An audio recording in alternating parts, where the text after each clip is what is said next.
cannot give you back your homes or restore your dead to life. But perhaps I can give you justice in the name of our king.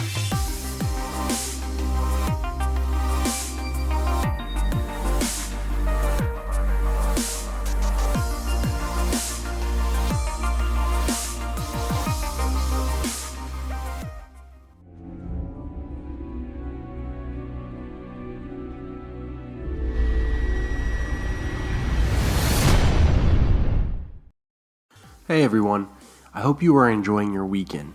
Today I wanted to go over the newest updates for all things Game of Thrones. So this upcoming Monday, show composer Ramin Djawadi is hosting a Game of Thrones musical event with a live orchestra and even a small museum exhibit which will feature the Iron Throne, Needle, the sword of Arya Stark, the Hall of Faces exhibit, and some sort of holographic Melisandre flame experience. In attendance will also be Isaac Hempstead Wright, who plays Bran Stark. Not only will a variety of the Game of Thrones score be played live, but the composer and Wright will be doing a Q&A. But this is not the best part. HBO has announced that at the concert, there will be a reveal to an expansion of the Game of Thrones universe. What can this mean? Does this mean that there will be another series starting up around the time that Game of Thrones ends in 2018? Both George R.R. Martin and HBO have conversed about it, but nothing has been set in stone.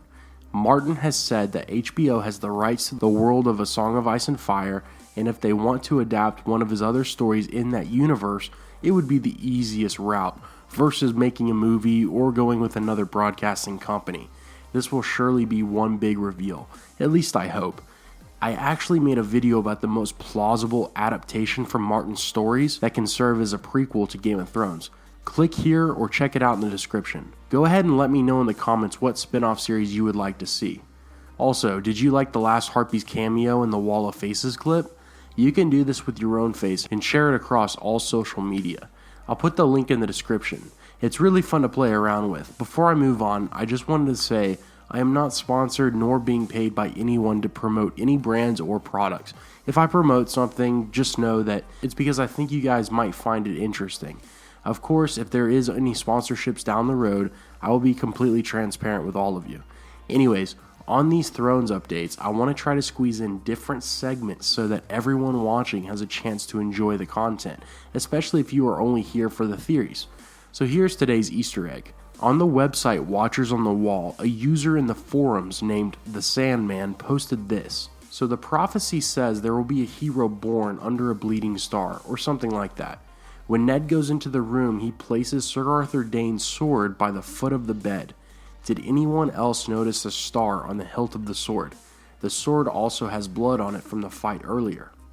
Now, this is really interesting. So the sword that Ned has is the ancestral sword of House Dayne, named Dawn. Ned was such an honorable man that he traveled to Starfall after he finished saying goodbye to his sister Lyanna and grabbing his nephew Jon to take the sword back to House Dayne. Since the scene in question is right after the moment Jon was born, it seems to show a reference to the prophecy of the prince that was promised. Now this isn't the only scene that a connection to the prince that was promised prophecy comes up, like these for example. Arguably, the jury is still out for the best candidate that satisfies the prophecy's requirements. I have not done a proper video on the theories behind that prophecy, and I think I definitely should, so be on the lookout for that video in the future. What do you think about the possible Easter egg with Arthur Dayne's sword?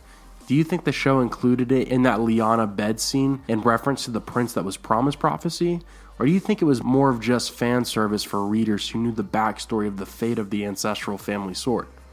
Thanks for watching, everyone. I really enjoy telling you all about the updates that I find most valuable in nature, and I hope that you thought it was a little bit interesting. In yesterday's video, I asked for you to follow us on Twitter, and in one day, you guys have pretty much doubled our followers. Thank you so much. We will be posting polls weekly about different things that will help give me an idea of what you all really want to see and talk about. Last thing, I have been receiving tons of emails and messages all throughout the day. If I've not been able to respond to some of you, please don't fret. Even with a smaller community than most, it is sometimes hard to keep up with all of the one-on-one communication. Okay, everyone, have a great day and a great weekend. I will see you tomorrow.